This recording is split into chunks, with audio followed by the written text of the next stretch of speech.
The Community Solution is an organization exploring the peak oil crisis.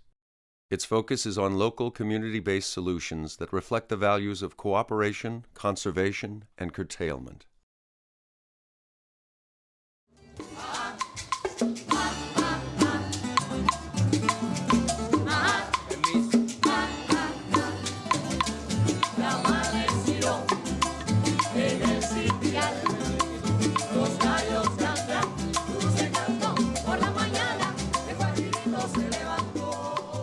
The breakup of the Soviet Union in the early 1990s created a major economic crisis in Cuba known as the Special Period. So we have, from 1989 to 1992-93, a free fall of the economy of 34% of GDP, gross domestic product. When I tell you free fall of the economy, trying to imagine an airplane suddenly lose their engines. It was really a crash. Cuba lost 80% of its export and import markets. Oil imports dropped by more than half. Buses stopped running, factories closed, electricity blackouts were common, and food was scarce. People almost starved. In reality, when this all began, it was a necessity. People had to start cultivating vegetables wherever they could. Over the next decade, Cuba took drastic steps to find solutions. It is the first country to face the crisis that we will all face. The peak oil crisis.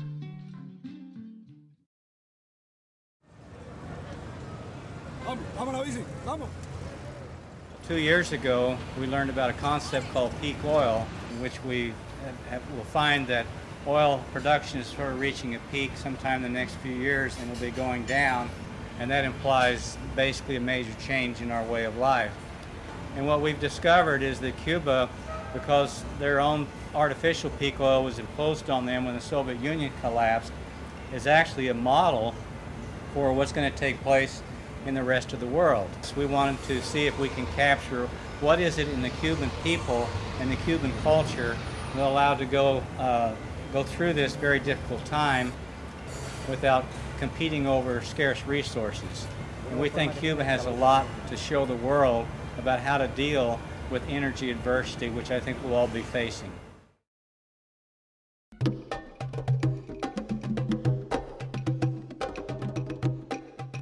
In 1949, oil geologist Dr. M. King Hubbert developed the theory of oil depletion, making the prediction that the fossil fuel era would be very short.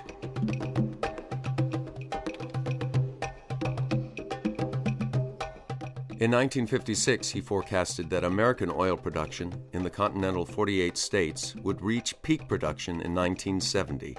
Production did peak that year, as he predicted.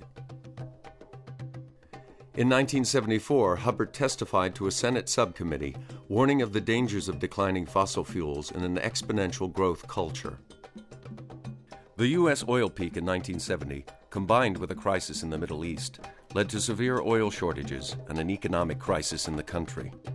Americans experienced record high interest rates, long gas lines, the highest gasoline prices in history, recession, and a declining stock market. Government films were produced explaining the problem.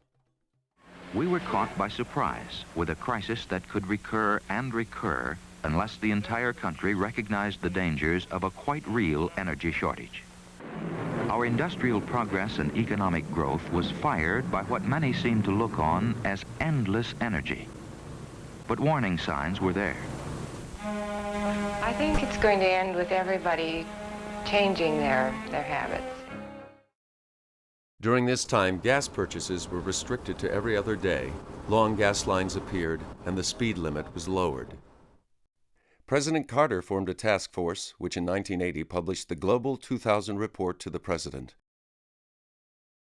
The report pointed out that by the year 2000, half of all the oil available in the world would have been consumed.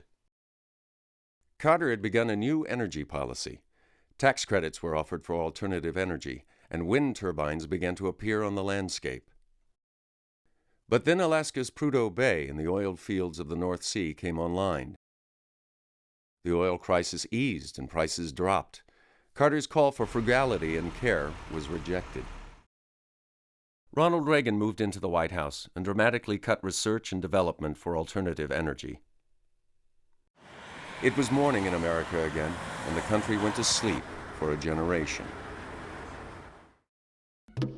But the problem didn't go away, as oil consumption continued to increase year after year. In 1997, petroleum geologist Dr. Colin Campbell wrote The Coming Oil Crisis. 3 years later, he founded the Association for the Study of Peak Oil, known as ASPO, and held the first meeting on peak oil in Sweden in 2002. Dr. Ken DeFay, a Princeton oil geologist, published Hubbard's Peak in 2001, followed 2 years later by Richard Heinberg's seminal work, The Party's Over. In 2005, Matt Simmons' book, Twilight in the Desert, challenged the stated oil reserves of Saudi Arabia.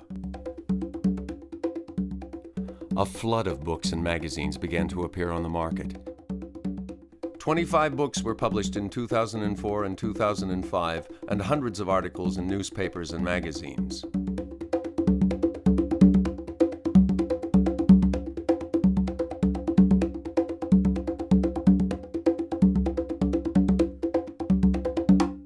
The long sleep of the 80s and 90s is coming to an end, and with no more preparation than in 1970, global peak oil is arriving. Peak oil is the point in time when oil production reaches its maximum.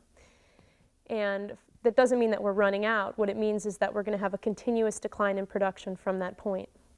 Peak oil occurs when a reservoir is about half empty. Reservoir pressure drops to the halfway point, and so less and less oil will be extracted each year. World oil production grew slowly until the 1950s, then accelerated until the late 1970s, dipped for a few years because of the Mideast crisis, and then began increasing again. In a few years, we'll hit the ultimate peak when half the world's oil will be gone. Oil production will begin to decline.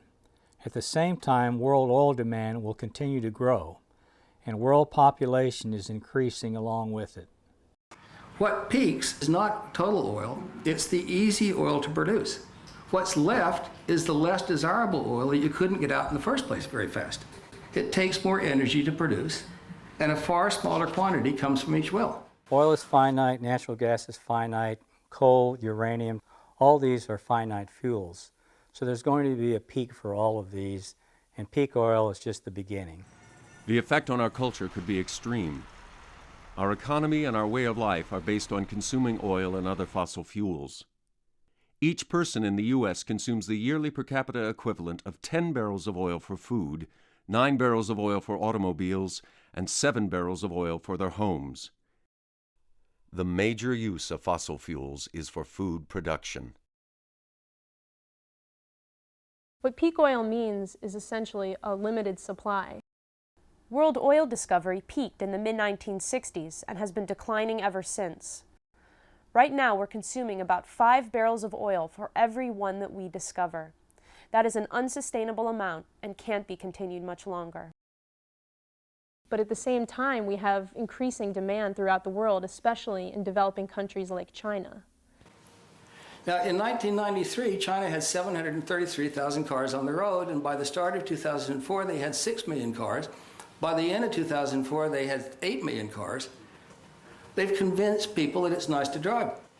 Well, the whole vision for these developing countries is that they're going to be like America someday, and that the people are going to be able to consume the way that Americans have consumed. But that's not going to be able to happen. And that's not even possible for America. Americans won't be able to consume like Americans today. Peak oil is unprecedented. We've never become dependent on fossil fuels before in human history, and we've never experienced a peak in fossil fuel production. So we're flying blind as a global community. And so we need examples. We need some sort of laboratory experiment where we can run this and see, what's the best way to do it, what's not so good, and so on. And Cuba provides us with that because Cuba has already undergone a kind of energy famine.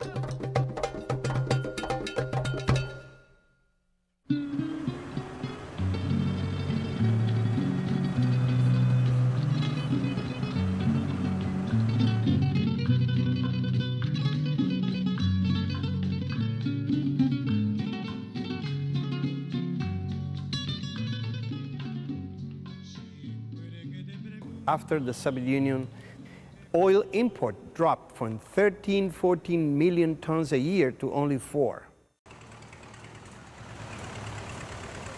Cuba in the 80s have 90,000 Russian tractors, factories of pesticides or chemical fertilizers we received from the Soviet Union. In 1990, everything changed. There was nothing. When the deep economic crisis began in the early 1990s, it was a change in our lifestyle. We all of a sudden saw abruptly, in a matter of weeks' time, a huge change. We saw symptoms of malnutrition in children under 5 years of age. We saw pregnant women with anemia. We had underweight babies at birth. The impact on food scarcity was disastrous. The average Cuban lost 20 pounds by 1994. We were desperate for everything. We don't care about first world quality standards on any commodity. We just need food. It doesn't matter what you bring, we buy it. Without imported fuel oil, it was impossible for Cuba to generate the electricity it needed, resulting in blackouts throughout the country. Well, we had, at that time, power cuts that lasted for many, many hours, maybe up to 14, 16 hours a day.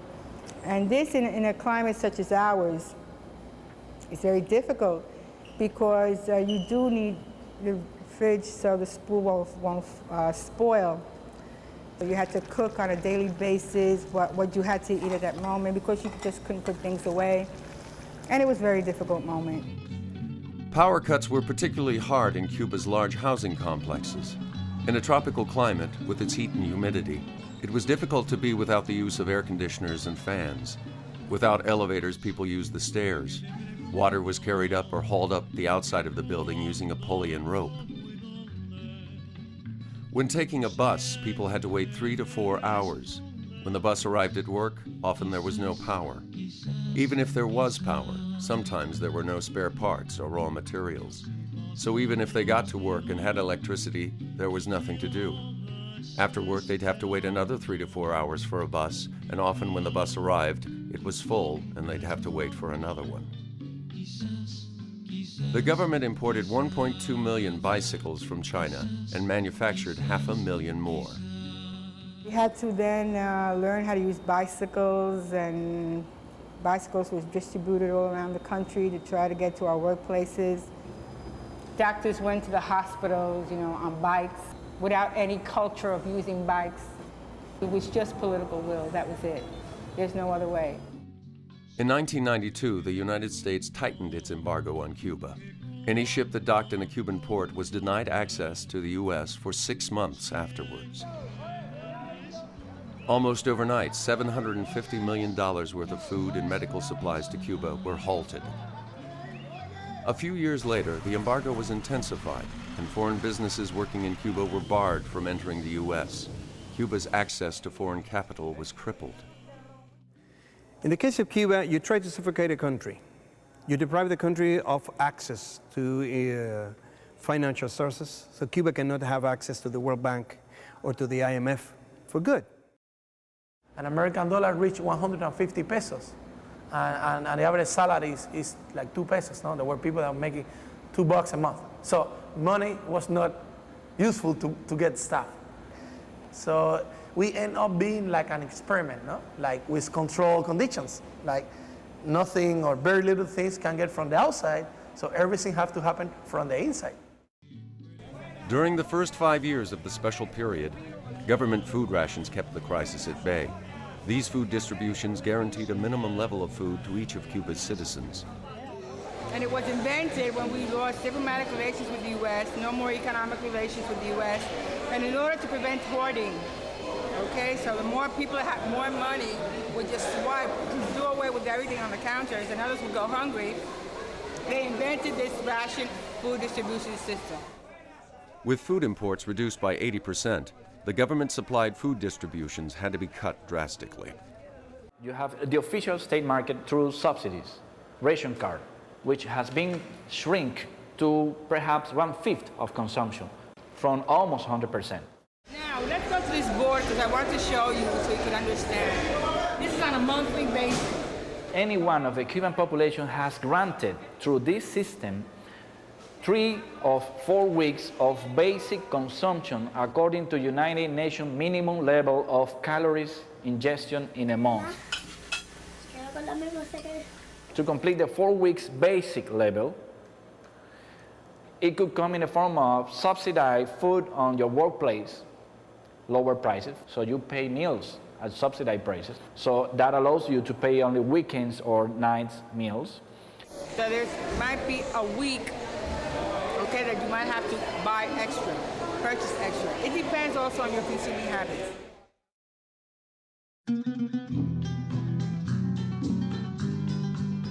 Every aspect of Cuban life was affected by the special period, but no change was as far-reaching as agriculture. Cuba had committed to the Green Revolution, a system which requires the massive use of fossil fuels in the form of natural gas-based fertilizers, oil-based pesticides, and diesel fuel for tractors and other farm machinery. The country's agriculture was more industrialized than any other Latin American country, and exceeded the U.S. in its use of fertilizer. The Cuban agricultural conventional Green Revolution system never was able to feed the people. It had high yields, but it was a lot oriented to the plantation agriculture, open economy. We export citrus, tobacco, sugarcane, and we import the basic things, 55% of the rice, more than 50% of the vegetable oil, of the oil and the lard that we consume.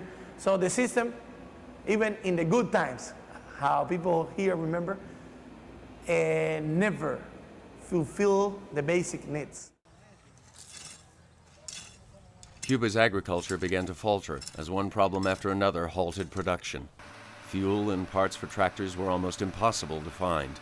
Seeds, tools, animal feed, and vaccines were scarce.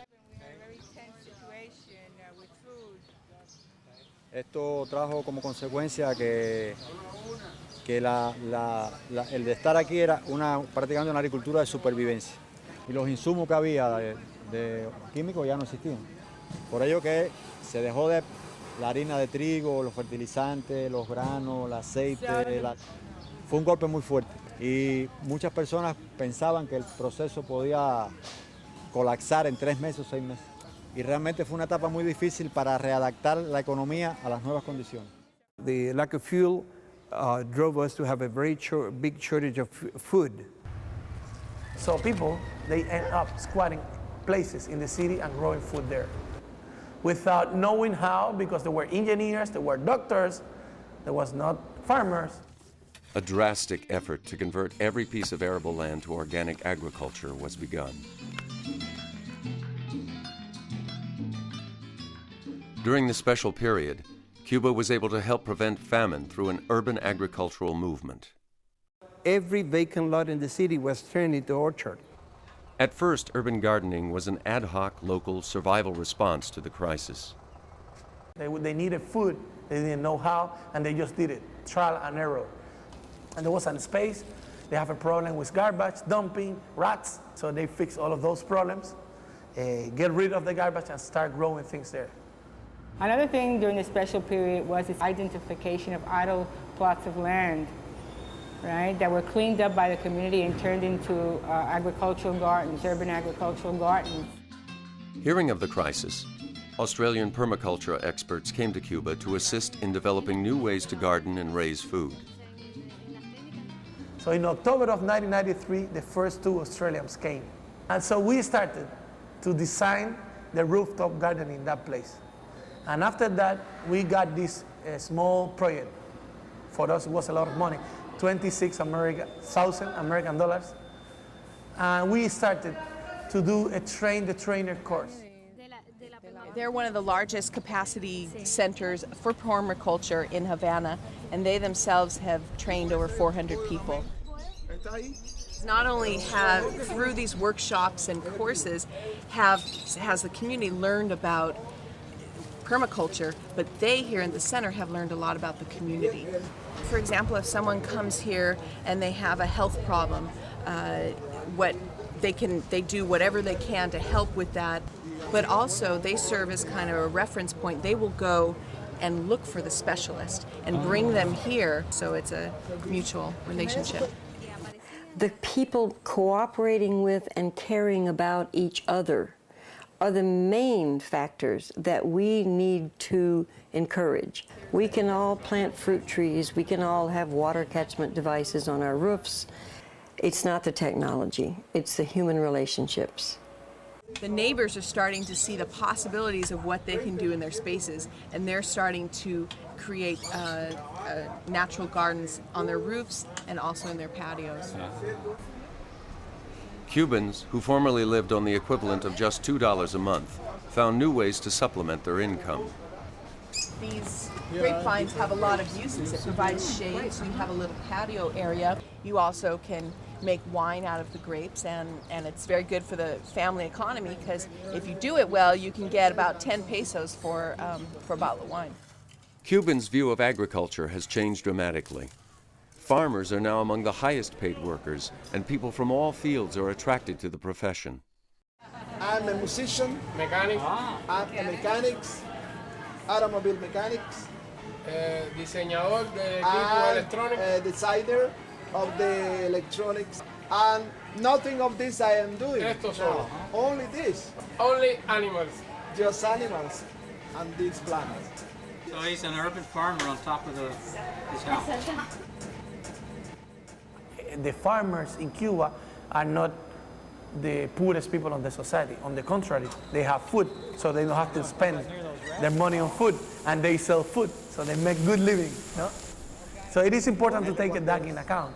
That is another way to dignify the people that grow food.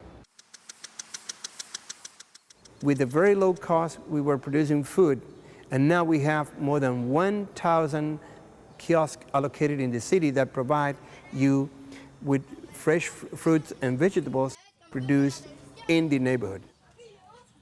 More than 50% of the total vegetable needs of the Havana's population, 2.2 million inhabitants, is supplied by the urban agriculture. In small cities and towns, urban gardens are even more productive, providing 80 to 100% of the fruits and vegetables they need. Urban agriculture supplies food locally, eliminating much of the need for transporting food over long distances. The country has 169 municipalities. So 5 kilometers around the municipal towns also are considered urban agriculture. So it's a national system that is employing more than 140,000 people, actually. It's creating jobs. It's a growing sector of the economy, and it is very important. And we're very proud to say that.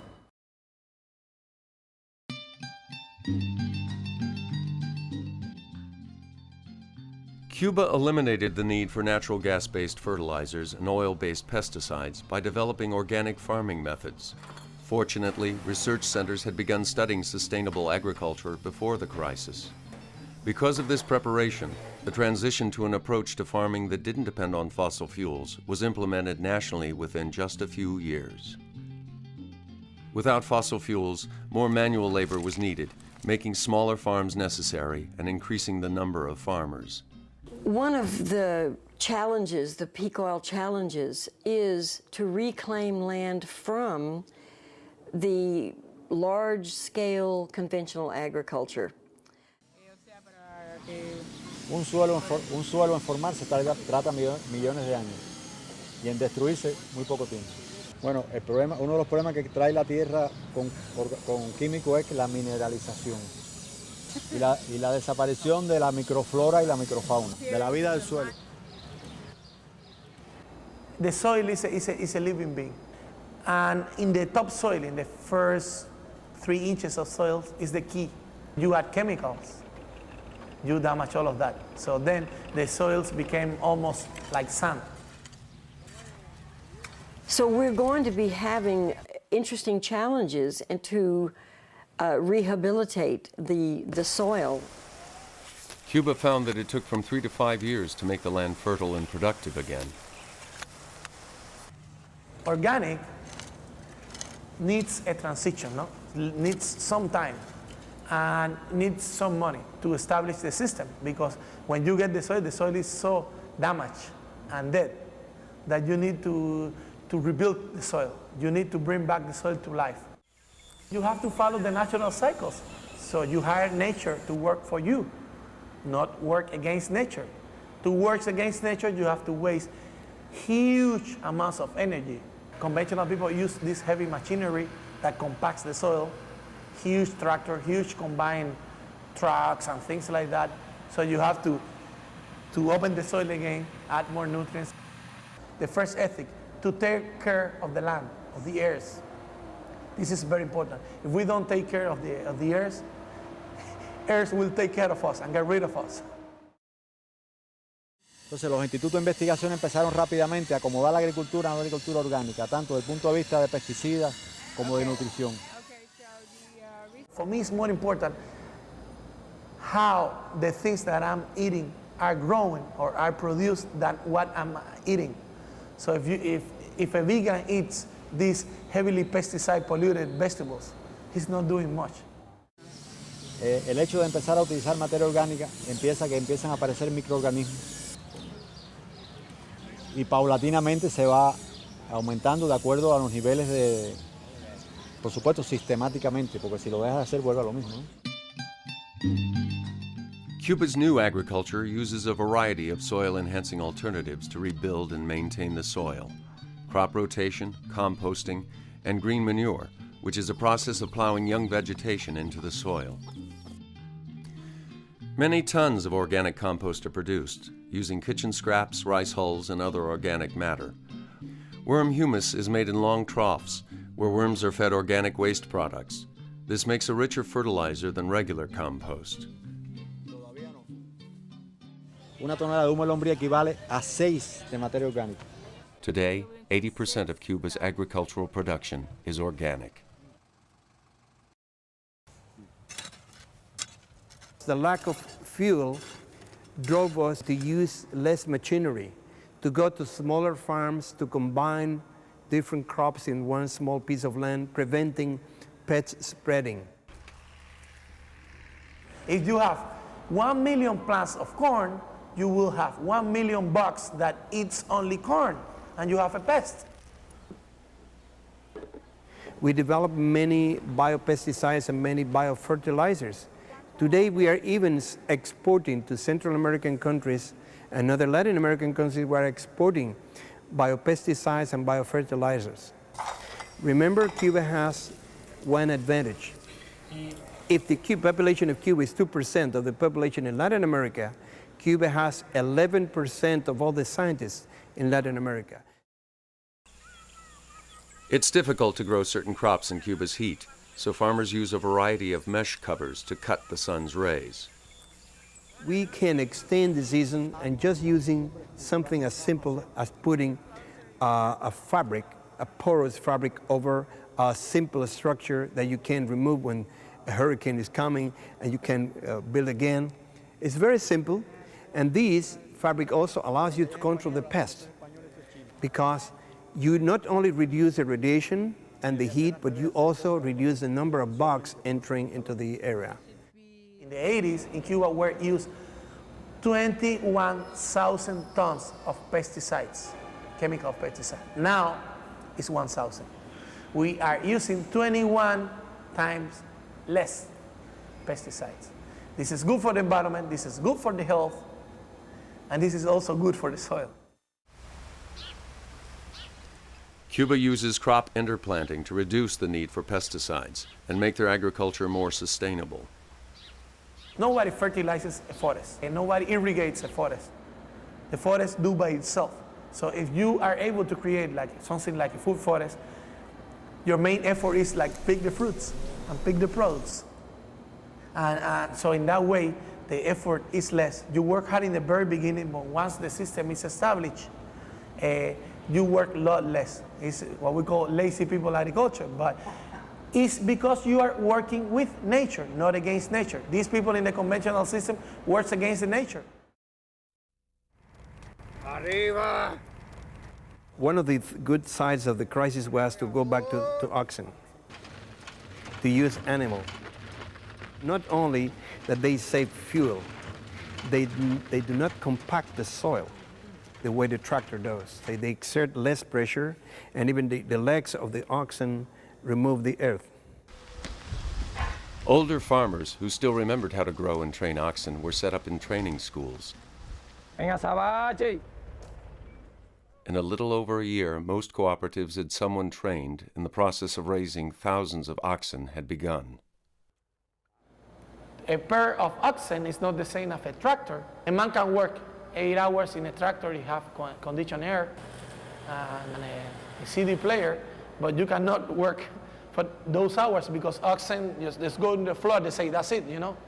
But you need also to train those people and train the oxen as well. So it was necessary a result of a change of mind, the change of scale. And it was a big effort, but how much money they save in fuel, how much money they save in parts, how much money they save in tractors. But I should say, how much money is the pollution of these tractors? It has to be analyzed from several approaches. They did it because they have to. But from a few years point of view, there are many benefits.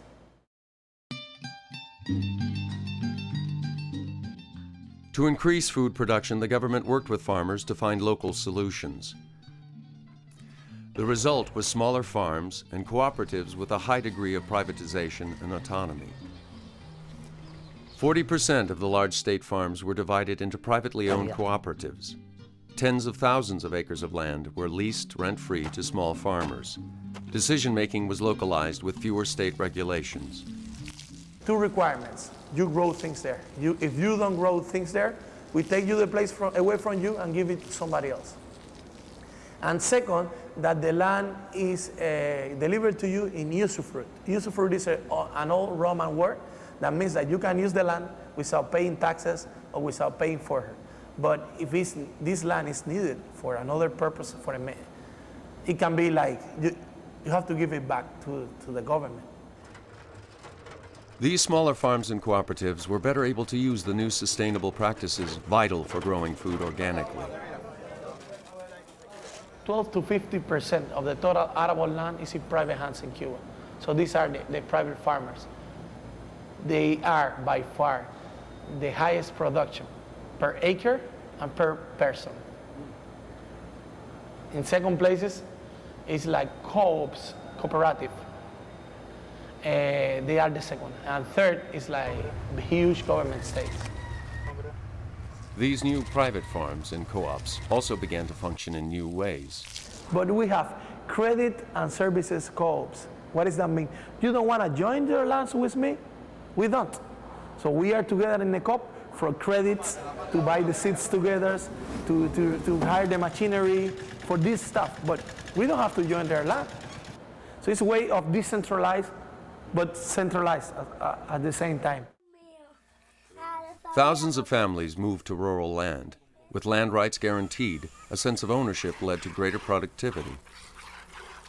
Private farmers' markets and new export markets led to greater production. The communities have changed. It's the local economy. People were exchanging things. Many of these gardens, they supply for free food to elder people's circles, daycare centers, schools, working centers, pregnant women. And they do it for free. And they don't do it because it's compulsory. They do it because they want it. They want to do their little part to the society. But in other places, people don't know their neighbors. They don't know their names. They don't say hello to each other. Here, no, the neighbor knocks the door and say, I need some salt, I need some sugar, whatever. I brought you an avocado. No? And recover this sense of neighbor. For me, it's not going backwards.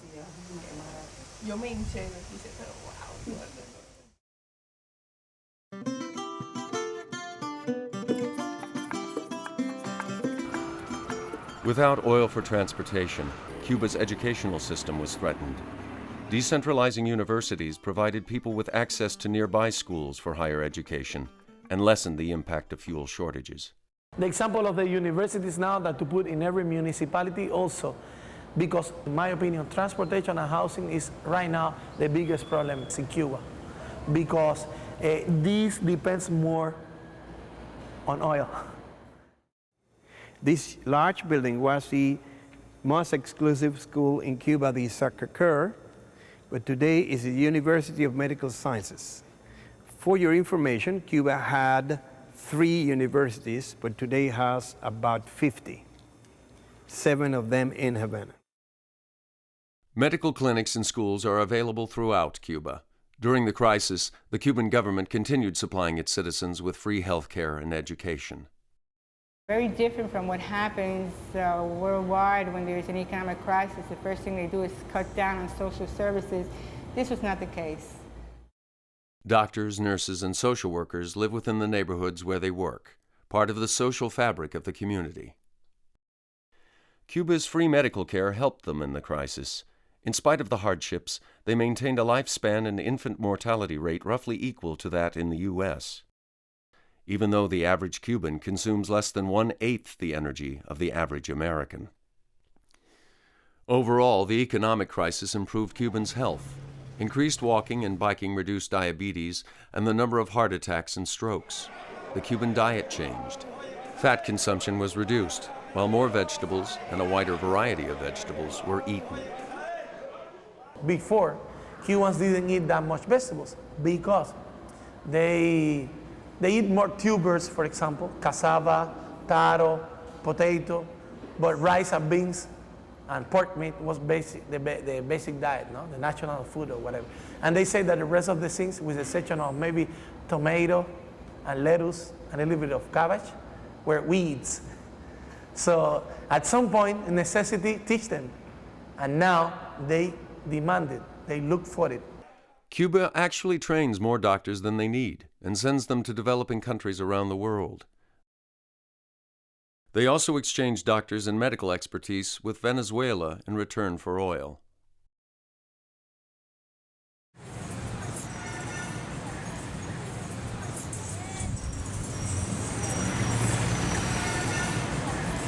When I look at other countries, developed countries, everything goes around making the automobile more efficient. How much energy do you need to produce a car? You have to spend energy on producing a car, and later you have to find the fuel to make the car move. So think about reducing the number of cars. During the worst of the crisis, there was very little fuel for cars. The freeway and country roads were almost empty. Cuba needed to develop a mass transit system overnight. With few resources, they had to be innovative. Old trucks were made into buses with canopies to keep off the rain and steps welded on the back. Another solution was the camel, a trailer pulled by a semi-tractor that can carry up to 300 people. In Havana and other provinces, carpooling and hitchhiking are common. Government cars are required to pick up anyone who needs a ride.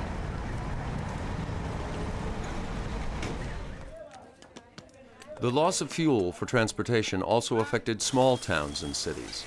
There, people turned to horses and mules for transportation.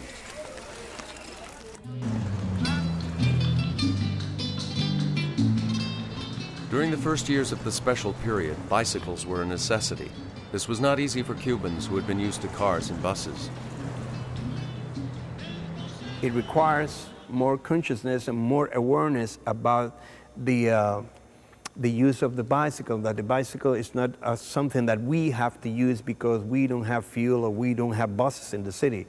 The question is that the bicycle never contaminates, is more healthy, and for short distances is very practical. But if you have to move 20 kilometers a day, back and forth, 40 kilometers a day in a Chinese bicycle, no gears, all steel, after 5 years, you hate it.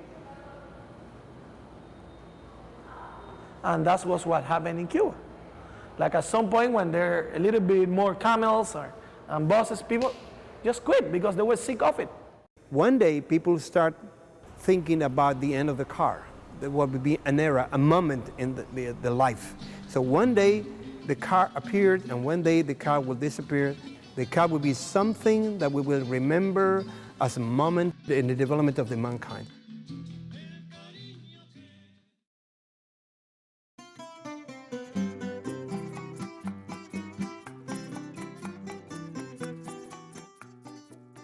Since the special period began, it's been difficult to build new housing because of a scarcity of tools and materials. Cement production requires a lot of fuel, and that's why the cement production has been reduced. Everyone in Cuba has a place to live, and 85% of the people own their own home. But most houses are small and simple with few amenities. In the countryside, that means a small house with a living room, kitchen, and 2 or 3 bedrooms. Rural housing has the advantage of more open space, where people can grow vegetables and fruit and raise livestock.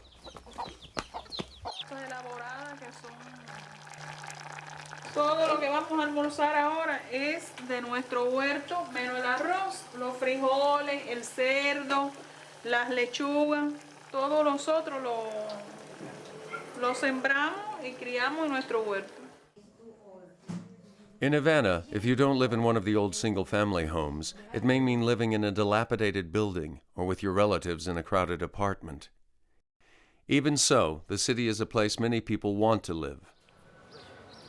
Havana already has the values that many urban planners and architects in the world would like to recover. Many people have come and said, you should preserve the city we want to recover. After the big sprawl, many people are looking back to the traditional city and looking the ways to live in the traditional city in a more human way. But living in a city without adequate transportation causes major difficulties. They have to come and go, they have to commute, and they have to spend time and looking for a transportation between the city and the neighborhoods. To reduce the long commutes, new mixed-use developments include schools, places to work, and places for recreation within walking and biking distance of people's homes. Everybody must use the same space. So design provides a common space for everybody. This is a way to keep your community alive.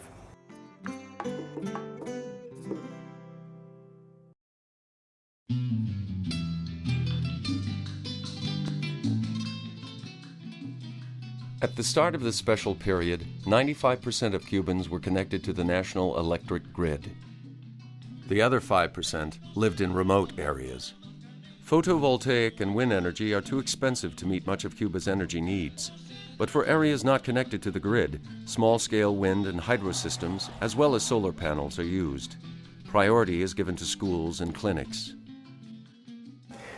Recently, more than 2,000 rural schools were supplied with solar panels to have electricity.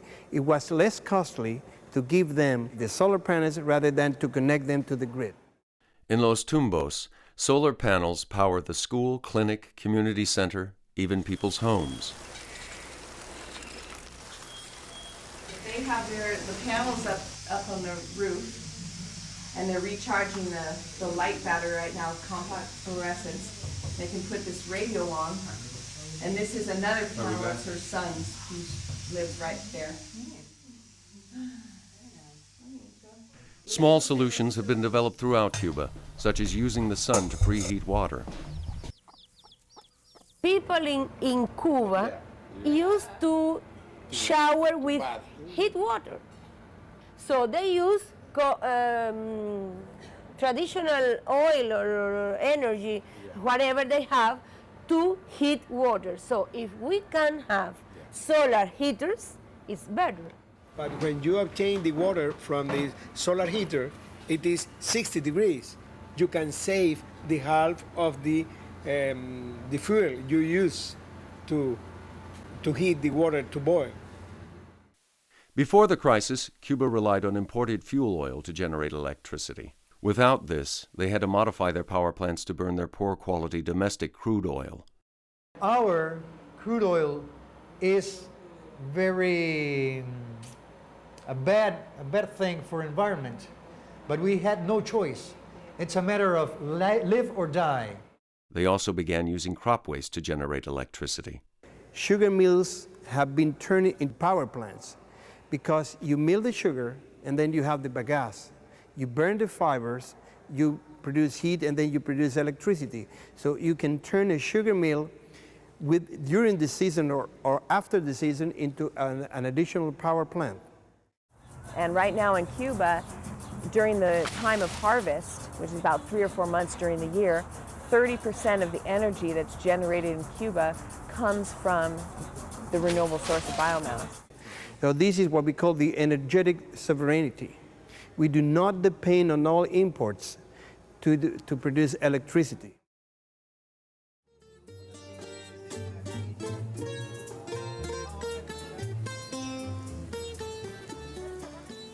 The problem is what the people said about Cuba in the States is not what we are doing here. Many people there think how they can survive if they don't have anything. Okay, come here and you can see how we can survive. And in this way we can begin to understand each other and to know how to think. Mankind is burning in 1 century all the oil accumulated by nature during millions of years. And that is absurd, completely absurd. I don't see that countries who depend largely on imported oil are thinking about alternative sources of energy. They are just planning for the next week. If I'm in Cuba, I say, people, we have problems. We must turn off all the lights that we are not using. And everybody said, okay, we are going to turn off. But if I say in the United States, people, we must turn off all the lights because we need, everybody say, why, if I pay? The problem is we must change how we think. You know, the idea of peak oil is that things are going to change and there's going to be less. I think Cubans understand that on an international, global level because island people have that innate sense of a limited resource. And also they realize in terms of energy, if they want to be politically independent, they had to be economically independent. To be economically independent, you have to be energy independent. Is oil going to last in the next 10 to 15 years? Who knows? Maybe not. Maybe in Cuba we find an enormous oil tank underground for 50 years more. Oh, wonderful. We have 50 years more. But the security of supply is getting more risky day by day. And there is also this hope to find in the deep waters of the Mexican Gulf good petrol. But people don't think about that as an asset. No, we're going to improve their life here. No, we're going to sell it, you know, because people know that we don't need that to live. You know what I mean? Okay, we need money to develop, but it's like something to sell, not something to use or to waste. The sun was able to maintain the life in Earth during millions of years. Only the problem is now when we arrived and we change the way we use the energy. The problem is if the sun has been enough to sustain the life, and now we cannot sustain the kind of society we have in our planet.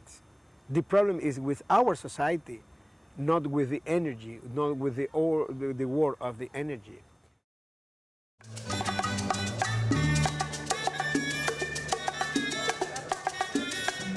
Quisiera darte, mi niña, un viaje a la luna, que todo aquello que anhelas pudiera ser.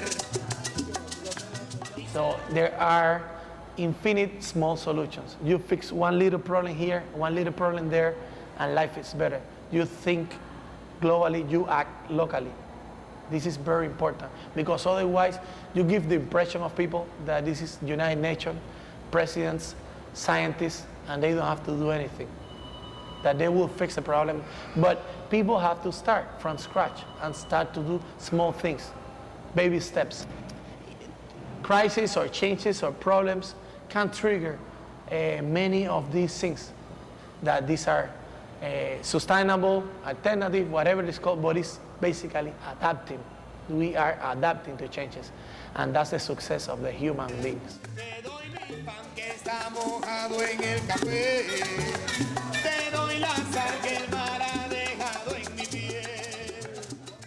What we must know is that the world is changing, and we must change the way we saw the world. And one of the things we need is more friendship, more love, because we have also only one world. The world is only one, and it's for all of us.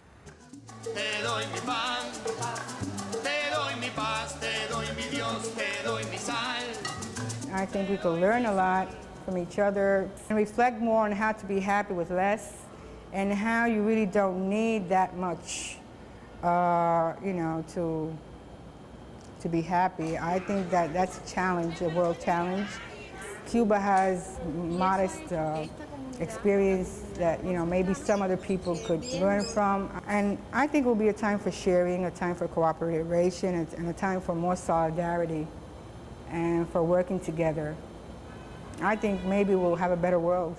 La, la, la, la, la, la, la, la, la, la, la, la, la.